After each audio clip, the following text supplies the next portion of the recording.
असल में जो शक्तियाँ जिस काम के लिए आती हैं वही काम करती हैं, बाकी और कुछ नहीं। संत और साध आते हैं जीवों को ले जाने के लिए, जीवों को जगा कर प्रेम करा कर और रास्ता देकर मदद करके वापस ले जाते हैं और जीवों को वापस सड़क दे देते हैं, रास्ता दे देते हैं, डोर पकड़ा देते हैं नाम की शब्द और ले चलते हैं। जब खुले हुए मैदानों में जब ये रोशनी है तो ये तो रोशनी कुछ नहीं है, वो मैदानों में चलते हैं तो पता चलता है कि गुरु किस काम के लिए आते हैं। तब मालूम होता है कि कितना बड़ा काम करते हैं।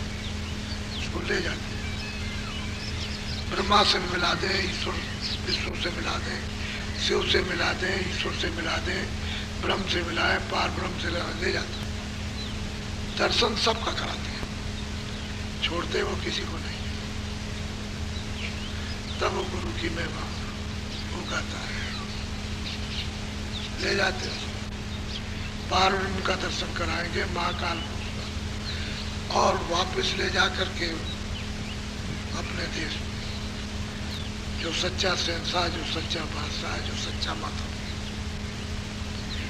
जिससे हम और ये सब पैदा किए गए वहां पहुंचा।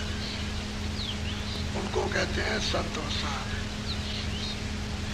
उनका काम संघर्ष करने का नहीं, हत्या करने का नहीं, हिंसा करने का नहीं।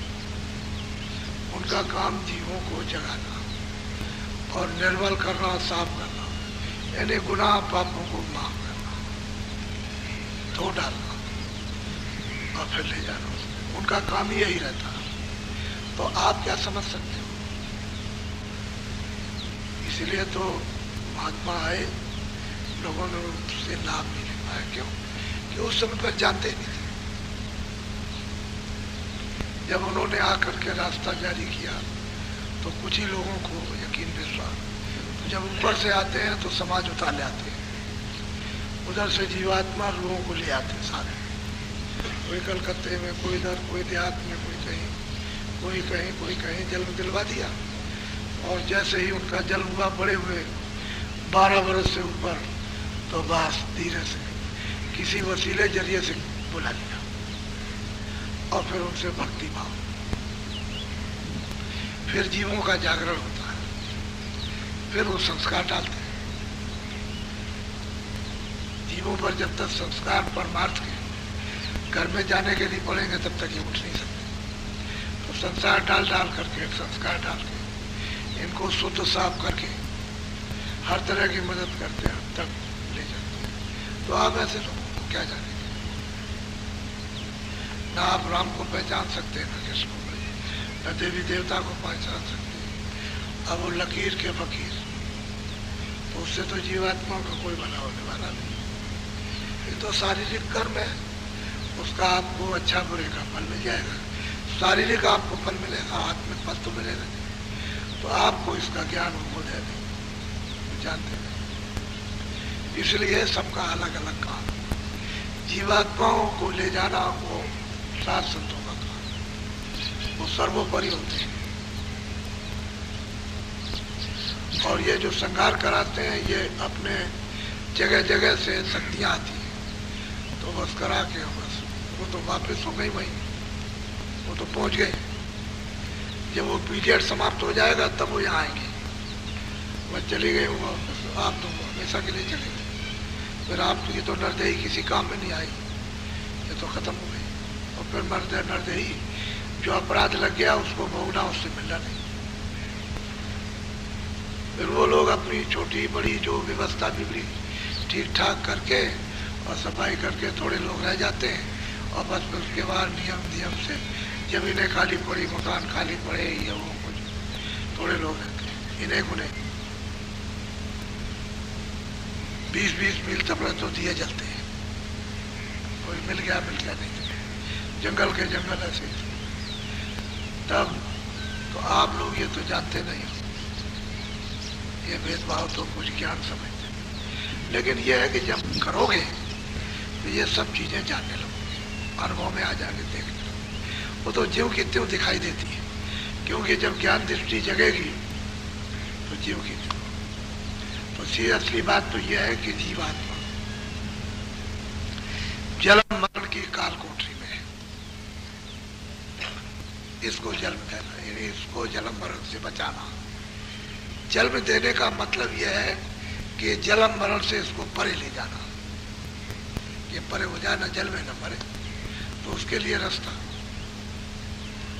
जन्म मरण का कहाँ तक स्थान है तो वो तो जानकारी हो तभी तो आप उससे परे जाओगे।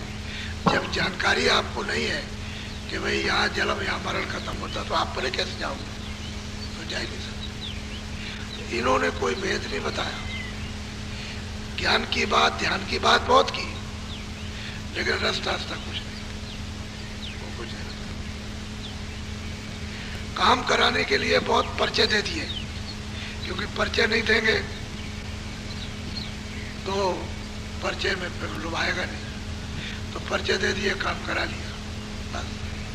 वो भी अपराधी है, वो भी अपराधी है। अपराधी अपराधियों से काम हो जाता है। और वो अलग थलग रहते हैं कि उनके पास तो योग विद्या है, वो तो जो कुछ भी कर्म उनके ऊपर आएगा उसको धो डालें, साफ कर दें। तो उनको तो कर्म बंधन में नहीं ला सकते, कर्मों से परे के। और आप कर्मों के अंतर्गत हो, तो जितने ला दोगे वो दूसरों के आएंगे, वो तो दोनों के दोनों चले जाओ। तो असल में जन्म का मतलब ही यही है कि मनुष्य मंदिर में जीवात्मा बन जाए। ऐसा करो कि हमेशा के लिए न जन्मे न मरे, ऊपर हो जाए। ये स्थान आंखों के सामने, ये मस्जिद का एक डंडा है और ये एक मंदिर है, उसने कुदरती बना रखा। इधर से ये चर्च है, यानी क्रास है ये, और यही जीवात्मा बैठी है। तो शरीर से, शरीर के कमलों से सिमट कर अपने प्रकाश को लेकर यहाँ आ जाए, दोनों आंखों के बीचों बीच में। जब प्रकाश को समेट लेगी तो इसमें लाइट बहुत है, बहुत रोशनी है। ये सूरज कुछ नहीं उसके सामने। जब यहाँ सिमट करके सारे प्रकाश को समेट करके और यहाँ ले आए तो इसमें बहुत रोशनी है। और रूप तो इसका आरूप है, इसके रूप का वर्णन तो कोई नहीं कर सकता, ऐसा रूप इसका रूप है। और जब यहाँ आकर के उसका प्रकाश एकत्रित हो गया तो वह जब सामने चलेगा तो आँख खुल जाती है। तो पहले तो अपने प्रकाश में देखती है अपने को, क्योंकि अपने प्रकाश में अपने को देखेगी। और जब उधर को जाएगी तो दूसरा प्रकाश, इसका और उसका समावेश हो जाएगा। तो उस प्रकाश में, इसके प्रकाश में आकर्षण है, खिंचाव है, तो इसका प्रकाश उधर खींचने लगता है। और उस प्रकाश में ये लय होने लगती है, इसका प्रकाश, तो खिंचाव बन जाता है, खिंचाव शुरू हो जाता है। और जरा सा ध्यान दे तो उसी में से आवाज आ रही, शब्द आ रहा, नाम, उसी को नाम कहते हैं, शब्द कहते हैं, देववाणी कहते हैं उसको, बाजे कहते हैं उसको, आसमानी आवाज। उसी में से जरा सा, थोड़ा सा भी अगर ले हुआ उसमें की आवाज आना शुरू, वो आवाज फिर इसको खींचती है, क्योंकि उधर तो आवाज ही आवाज है। ये शरीर जड़ है, इसमें आवाज मिश्रित हो गई है, इसलिए आवाज का खुल्लम खुल्ला, उसका इजहार, यानी उस आवाज का दृश्य, उसकी शक्ति, उसका आनंद नहीं प्रतीत होता, क्योंकि वो छुप गया जड़ में, और जब निकल के सामने आया तो मालूम होता उसको। तो ये सूरत बैठी है ऐसे नीचे, इसका प्रकाश हो गया तो बुधा चक्र, इंद्रिय द्वार, नाभि कमल, हृदय कंठ, इसमें फंस गया। अब समेटना तो किसी को आता नहीं। तो पहले तो लोग बहुत क्रिया कठिन करते थे, तो संतों ने कलयुग में आकर उसको निषेध कर दिया, कहा इससे कुछ नहीं हो सकता है, तो कलयुग में तो हो ही नहीं सकता। तो कलयुग का ऐसा है कि तुम ध्यान, जहाँ जहाँ आपका ख्याल है, मन है, बुद्धि है, चित्त लगा, वहां से हटा जाओ। घर से, दफ्तर से, इनसे लड़ाई से, झगड़े से, बच्चों से, इनसे उतनी देर के लिए हटा के यहाँ ले आओ, यहाँ बस इतने में प्रकाश सिमटना शुरू हो जाएगा। इधर अपने को पता चलता है कि इसमें से प्रकाश सिमट रहा, वो मालूम होता है, और सिमट करके यहाँ आ जाएगा तो पता चलेगा। यहीं पर फिर अपने रूप का बोध होता है, दर्शन होता है। नहीं तो उसे क्या मालूम कि सूरत जीवात्मा का रूप क्या है, उसी को आत्म दर्शन कहते हैं, उसी को दर्शन कहते हैं। जब वो दर्शन अपने को जब देखती है उसमें शीशे में, तो अपना रूप दिखाई देता है। तो कहते हैं मैं सच्चिद आनंद स्वरूप, मैं सत हूँ, चेतन हूँ, आनंद स्वरूप, सच्चिद आनंद स्वरूप। लेकिन इतना ही कहना नहीं,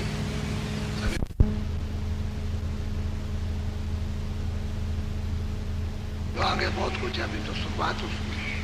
बस यहाँ से जरा सा आगे चली कि जल मरण का स्थान छूटा, न जल में न मरे, लेकिन नाम की जब धार, नाम की डोरी, शब्द की डोर, आवाज की रस्सी जब ये पकड़ लेगी और उसमें जैसे ही ले हुई, बस ये जल मरण का स्थान छूट जाए, प्रकाश में खड़ी हो जाएगी और इसको छोड़ देगी।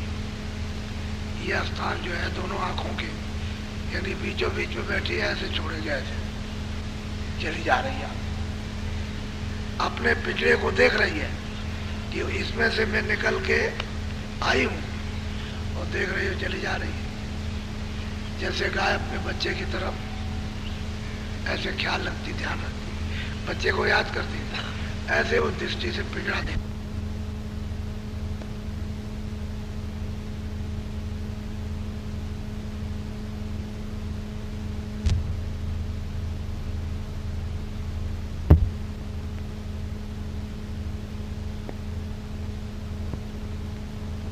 भजन में बैठा है, कोई ध्यान में बैठा है, खिंचाव हो गया तो चिल्ला पड़ते हैं, मोहल्ले के इकट्ठे हो गए, ये क्या हो गया, तो मर गया है, हाथ पैर ऐसे हो गए।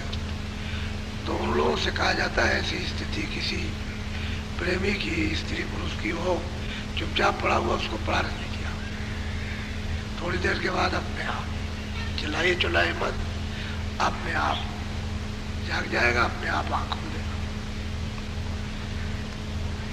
अपने पिछले को। ऐसे ही सूरत जब ऊपर स्वर्ग में, वैकुंठ में, उधर शक्ति लोग ईश्वर के धाम में जब जाती है, तो वहां पिंजड़े पर नजर रखती है कि उसको छोड़ करके आई और सफर कर रही ऊपर, अनेकों लोगों का, अनेकों ब्रह्मांडों का सफर करती है, लेकिन निगाह उस पर रखती है तो उस पिंजड़े को, उस खोल को छोड़ करके आई, क्योंकि उसको मालूम है कि अभी मुझे उसमें जाना है, ये पूरा उसको रहता है।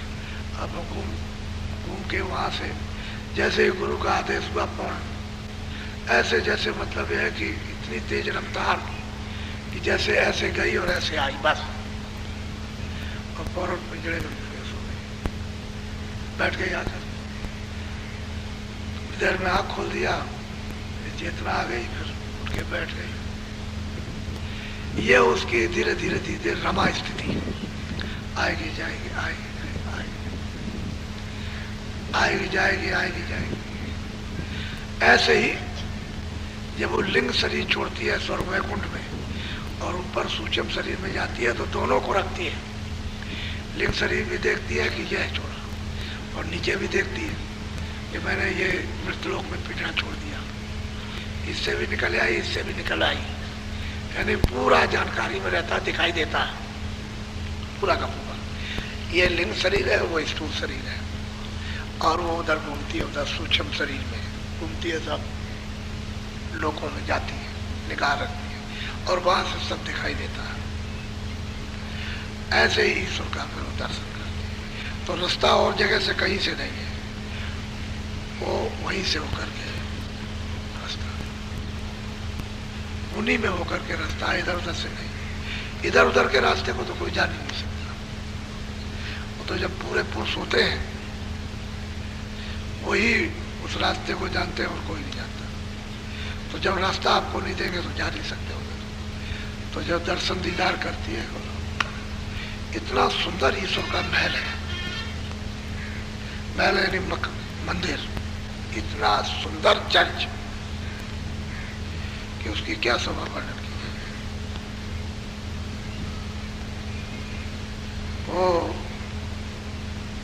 वो हंस पड़ते हैं, प्रसन्न हो जाते हैं, खुश हो जाते हैं। जब दीदार और दर्शन जब सूरत करती है तो बहुत खुश होते हैं। तो शरीर तो उनका बहुत बड़ा, यानी संसार के लाखों के हिस्से से ज्यादा बड़ा। तो शरीर तो फिर वो हाथ पड़े तो खोल दिया अपना बुखार पे, तो सूरज सट से देर भी नहीं लगती, सट से प्रवेश हो जाती है। और उधर गई तो खुले हुए मैदान, खुली हुई रचना, उधर चली जाती, वो रास्ता ही जाने का, दूसरा और कोई रास्ता नहीं। तो वो किसकी मदद से जाएंगे? गुरु की मदद से। अगर गुरु आता जाता होगा तभी रास्ता देंगे, और गुरु उधर आता जाता नहीं तो रास्ता नहीं दे सकते। तो जब वो सूक्ष्म शरीर में पहुंचेगी और सूक्ष्म शरीर को जब छोड़ देगी तो तीनों पर निगाह रखेगी, सूक्ष्म पर भी रखेगी, लिंग शरीर पर भी रखेगी, स्थूल पर भी रखेगी। पूरी निगाह उसकी रहती है कि इसको छोड़ा इसमें आई, इसको छोड़ा इसमें आई, एक कारण शरीर में चली जाती है। और वहां सब जगह असंख्यों लोगों में घूमती भ्रमण करती है।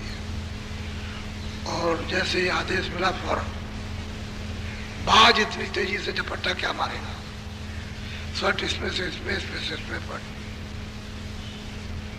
अपने खोल को उसी तेज रफ्तार में फैलती हुई आ गई और इस मनुष्य शरीर में दोनों आंखों के पीछे बैठ।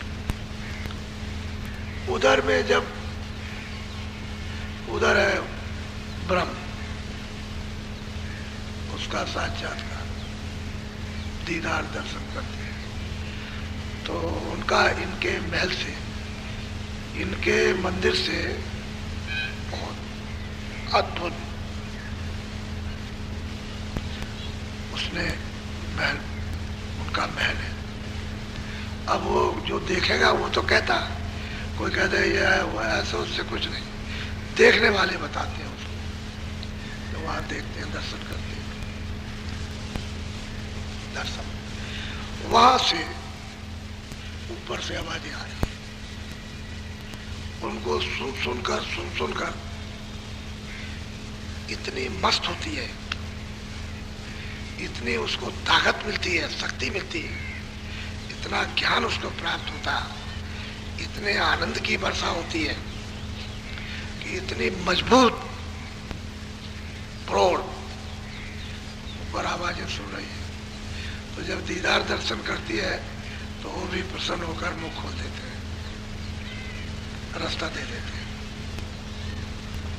और वहां जहां ब्रह्म बैठे हुए वहीं का गुरु का दर्शन होता है, उनकी बैठक वहीं रहती है। वो रास्ता मिल जाता है तो अंदर प्रवेश। अब ये कारण शरीर से भी परे चली गई तो सूरज शब्द रूप हो जाती है, बस आवाज ही आवाज है, शब्द ही शब्द है, नाम ही नाम।